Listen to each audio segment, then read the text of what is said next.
Yo, Oscar, you want to come out here? The joke just wasn't worth it, was it?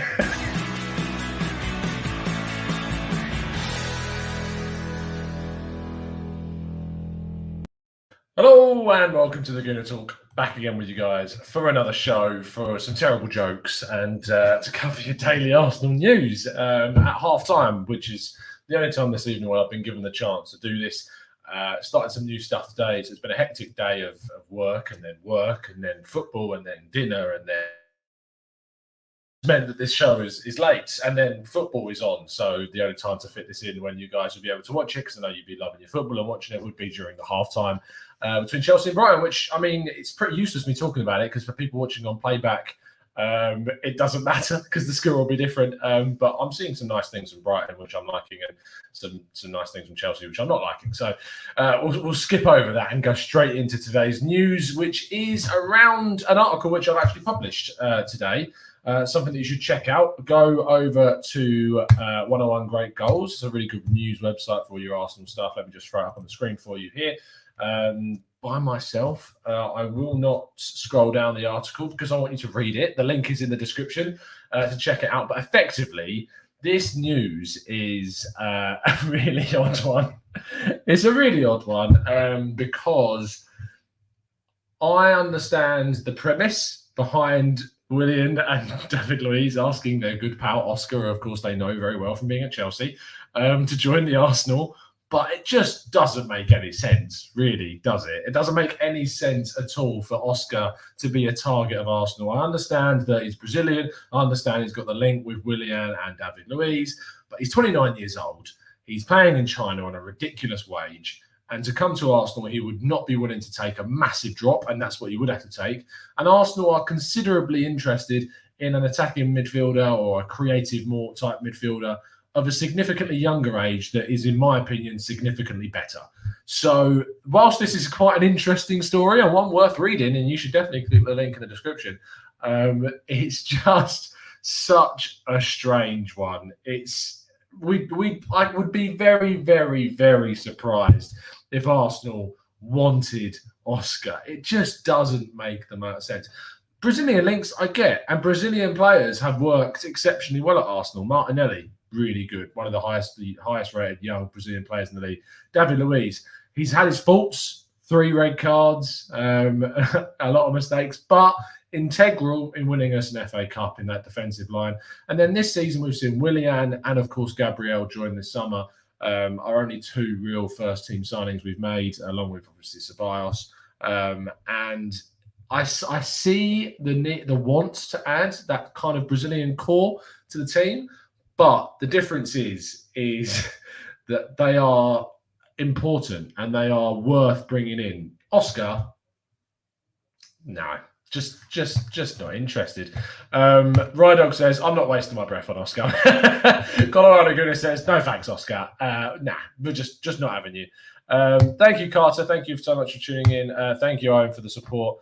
Rydog says, just saying it's really hard to evaluate good keepers in bad teams, but I don't think he looked very impressive. And I watched all the goals that went in for him in Liga when I was bored. I mean, Rydog, you got a lot of spare time. I wish I had as much spare time to go back and watch all of those games. Hi, Joseph. Thank you for tuning in, mate. Yes, let's move on to our second piece of news of the day. That was very brief, that first bit, but there's not too much more you could say on Oscar. It's a funny story, but it's just Arsenal just are not going to be bringing in Oscar when you're being linked to the likes of Hacem Aouar. So there you go.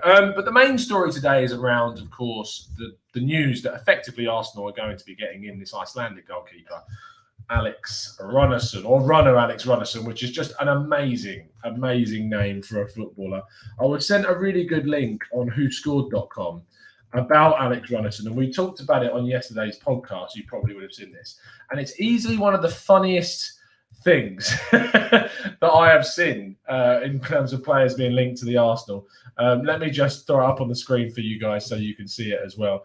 On whoscored.com, you can get like these profiles of players, and this is the one on whoscored.com about Runner Alex Runarsson. And if you scroll down, you can have a look at his strengths, which is long passing. But his weaknesses are shots from close range, and saving long shots. So as long as all the people that shoot against him shoot from medium range, we're fine. We're not going to concede any goals. So all that we have to do is tell the defence to allow no long shots and allow no close shots, and we'll be fine. Now, this is just a very brief look, and I intend, if we do sign him and it is more legit, to have a more in-depth look. In fact, what we should probably do is have a look at some of his statistics very briefly. But before I do, I mean, one of the other things that's quite funny is that it says one of his weaknesses is catching crosses.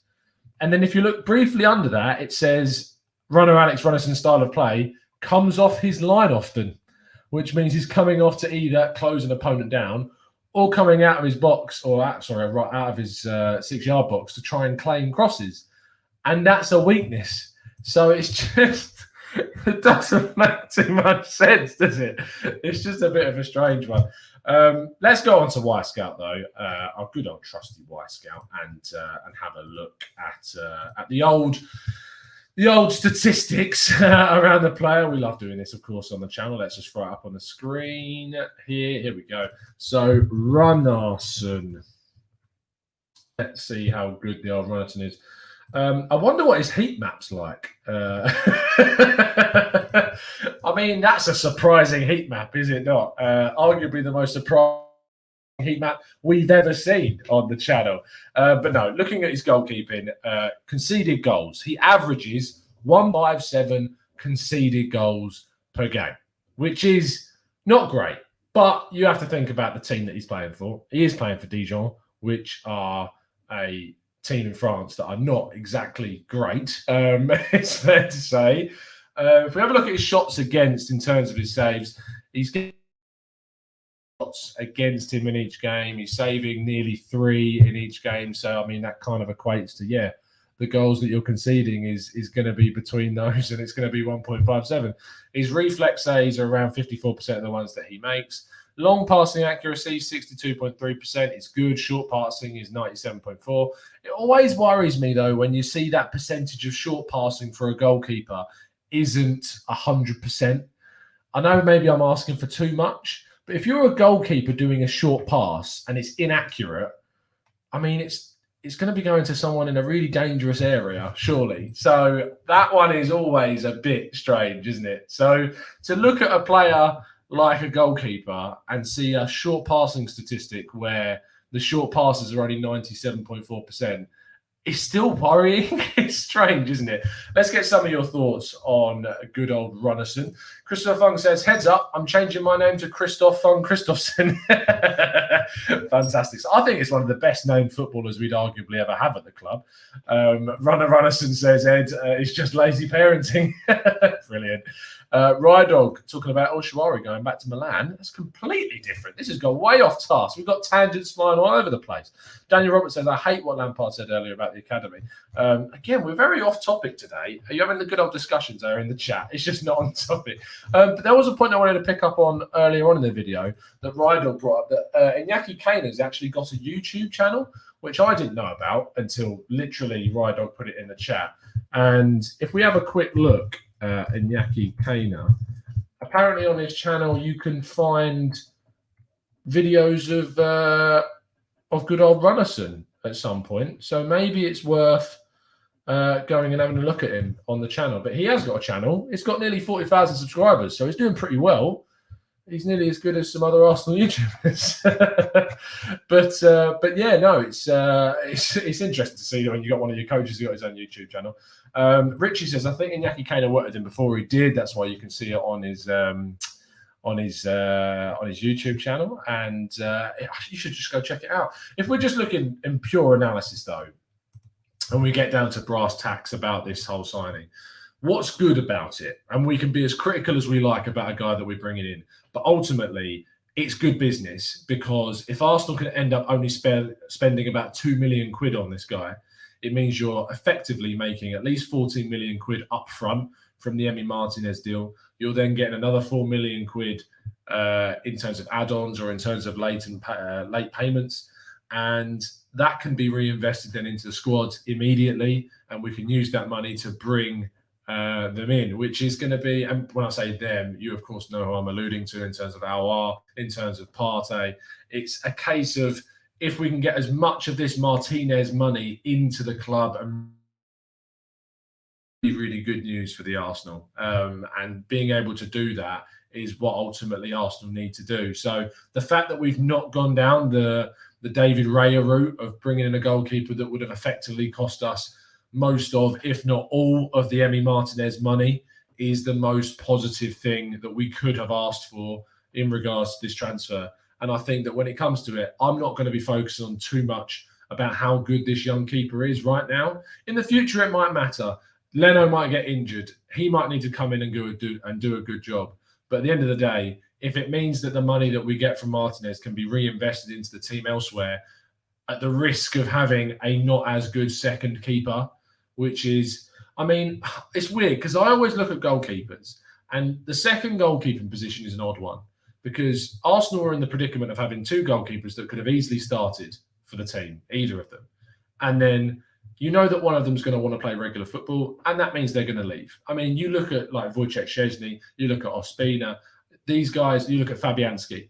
All of them are, I mean, other than maybe Ospina, but Szczesny and Fabianski are good goalkeepers, but they weren't getting enough time. Szczesny, there was obviously a bit of controversy as well, and they moved on. Ospina went to Napoli. So it's not exactly like he was a terrible keeper if he's going to go and be Napoli's number one keeper, is it? So we've had some good second keepers at the club, and they've gone on. They've played first-team football for some really decent clubs. Fabianski went off the West Ham, became one of the genuinely one of the best goalkeepers in the Premier League. Szczesny's gone to Juventus to be Gianluigi Buffon's protege, and then take over that role in the long term.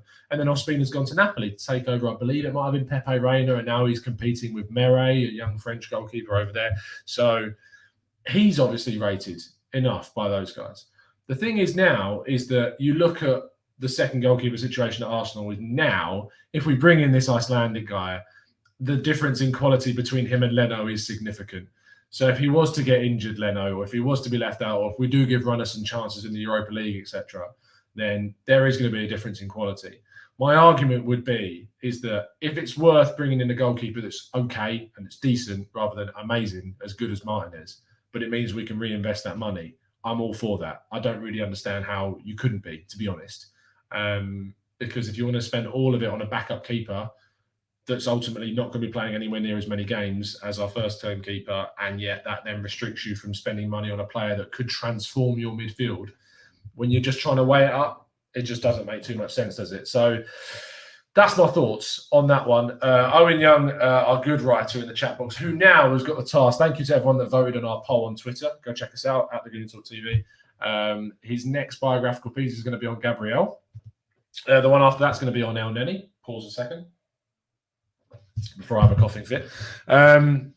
And he says, Raya would have been another one that wouldn't want to be a number two. It makes no sense because we'd be in the same position this time next year. It's a sensitive balance that needs to be found. And ultimately, a second keeper is going to be one of two things. It's either going to be a very, very young goalkeeper with a lot of experience still to get, with the chance of possibly getting more minutes on the pitch in like cup competitions and chances and learning in a really good team with a really good, strong setup goalkeeping coach-wise. Or you're going to get an older keeper that's willing to take a decent wage that could get some minutes. You look at Caballero, you look at Reina, you look at Romero. Sorry, I'm going to cough again. You look at these goalkeepers, and they're the types that are going to go to these clubs. I am going to wrap things up there. Thank you ever much. Thank you ever much. Thank you so much, everyone, for tuning in. Going to go enjoy the second half of the Chelsea game. Hopefully, Brighton pull something off. It's been a pleasure to speak to you, as it always has. And as always, up the arse.